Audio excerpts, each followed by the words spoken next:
C'est la première fois que je viens dans cette chaleureuse ville et je suis tout à fait contente. Merci à mon ami Demone, on a fait tous en club ensemble. Et aujourd'hui, je vais vous parler d'un sujet qui va en réalité résumer tout ce qu'on a dit depuis tout à l'heure, depuis cette matinée, parce que c'est un sujet qui est épineux et qui soulève beaucoup de questions. La polymédication des seniors est en réalité le problème qu'on va rencontrer à chaque consultation de nos sujets âgés. Donc sans trop tarder, je vais commencer déjà par définir ce que c'est qu'un sujet âgé et la notion de vieillissement. Ça a déjà été dit, donc je ne vais pas m'attarder là-dessus. L'OMS définit un sujet âgé comme une personne ayant un âge de plus de 65 ans. Le concept dans le monde entier, mais même ici, parce qu'on a tendance à sous-estimer ce phénomène, mais la population, elle est vieillissante. Elle est de plus en plus vieillissante avec l'augmentation de l'espérance de vie, qui est en moyenne de 76 ans et demi. Il faut savoir que les hommes vivent moins longtemps que les femmes, heureusement d'ailleurs, et que ce phénomène, on a dit que c'était un phénomène mondial, parce qu'il est à double composante, que ce soit la prolongation de la durée de vie, donc l'espérance de vie, et la diminution de taux de fécondité qui vient en réalité contrecarrer ce phénomène. Plusieurs médicaments simultanément, ou bien un nombre excessif de médicaments. Ici déjà, on a deux volets à cette définition. Le concept ici n'est pas tout à fait clair parce que ça va varier selon les données de la littérature. Certains vont vous dire que la polymédication va aller à partir de 5 médicaments, mais avec les polypathologies actuelles, les pathologies quelquefois uniques, moi je cite comme exemple l'insuffisance cardiaque, où on dépasse ces 5 médicaments. Donc d'autres sont un peu plus réalistes, collent plus à ce qui se passe sur le terrain et vont définir l'utilisation de 5 médicaments comme oligopharmacie et non une polypharmacie. Plusieurs types de polymédication. Elle va parler de la polymédication simultanée qui sous-entend tout simplement une prescription inappropriée des médicaments. Elle va parler également de la polymédication cumulative qui va être synonyme des interactions médicamenteuses. Et enfin, la polymédication continue qui, elle, préoccupe beaucoup nos systèmes de santé par rapport aux assurances médicales et aussi par rapport aux pathologies chroniques parce qu'elle est directement liée à ça. Et pourquoi ça nous préoccupe? Parce que si vous voyez sur cette étude qui a été menée sur 100 patients, tous polymédiqués, donc ayant 5 médicaments et plus, 95% quand même avaient une polymédication cumulée, ce qui n'est pas négligeable.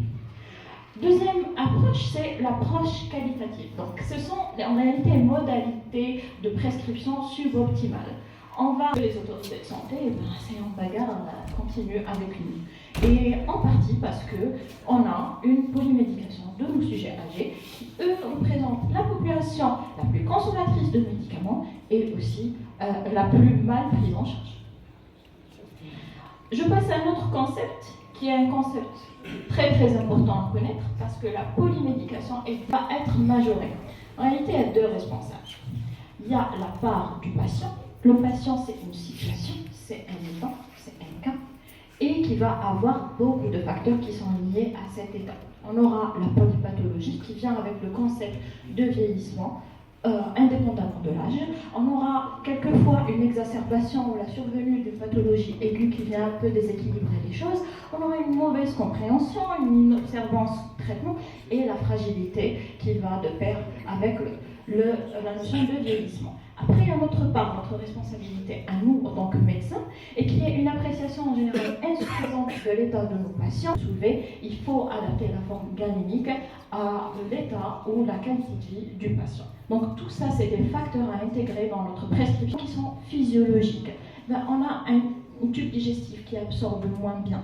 On a un pH qui est complètement, qui va être modifié, qui va être augmenté, ce qui fait que l'absorption médicamenteuse, la dégradation médicamenteuse va changer.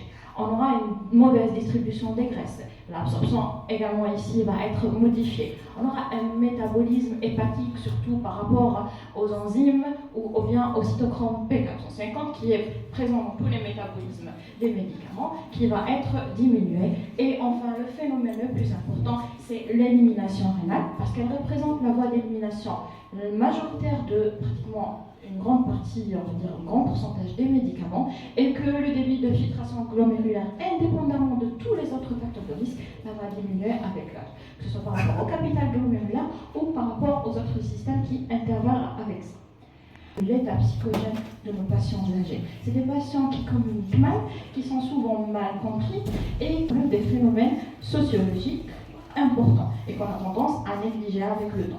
Et enfin, le groupe des aliénès, les corticoïdes et les antiparkinsoniens.